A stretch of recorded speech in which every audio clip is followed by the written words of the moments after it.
C'est une réédition en fait d'un livre qui était sorti il y a, je crois, en 2001 ou 2002, puisqu'on est dans les Vendetta, mais cette fois-ci c'est la Vendetta de Sherlock Holmes. Voilà, je ne sais pas si certains...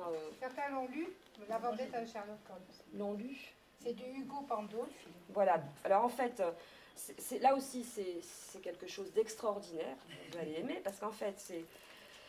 Ugo Pandolfi qui a découvert qu'il avait un arrière-grand-oncle qui était géologue et qui avait écrit un traité de géologie et en fait dans une succession il s'est découvert propriétaire d'une maison à Serre à Discopamen avec une clé, cette clé ouvrant un coffre en fer, une malle dans lequel il a retrouvé des éditions originales de Maupassant, mais dans lesquels il a aussi découvert que son arrière-grand-oncle avait été un grand ami de Maupassant, qu'il l'avait conduit dans toute la Corse, et qu'il avait aussi été le guide de Sherlock Holmes, qui, contrairement à ce que tout le monde croit, n'est absolument pas un personnage de roman, mais a été un personnage historique qui a effectivement existé, pour lequel Maupassant et d'autres ont contribué à écrire une histoire pour, comment dire, éduquer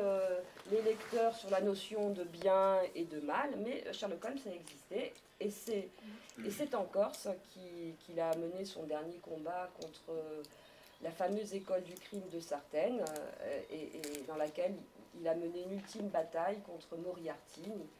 Et c'est depuis ce jour-là que le crime organisé n'existe plus en Corse. Voilà. Donc, si vous voulez vous balader agréablement, parce que le travail qui est intéressant là-dedans, c'est... Le travail qui est intéressant dans ce livre, c'est que évidemment, tout concorde, toutes les dates sont exactes, toutes les citations, et c'est l'occasion de découvrir une nouvelle histoire tout à fait plausible de Sherlock Holmes, mais en visitant, enfin en buvant un petit peu de nitrose, et en mangeant du fromage de Venaco, et en découvrant un autre visage de Holmes, moins misogyne, puisque bon, on se rend compte que dans cette aventure-là, les femmes, en tout cas corses, ne lui déplaisent pas tant que ça. On sait aussi plus exactement, quand il rentre dans les dolmens du plateau de Courrières, combien il mesure. Donc on a beaucoup plus d'informations sur ce personnage-là.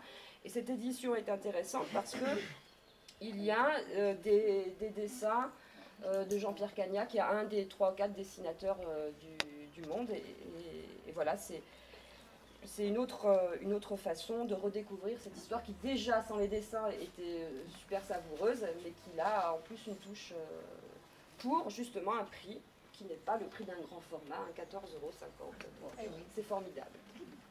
Voilà. Bien, merci. Ça donne envie.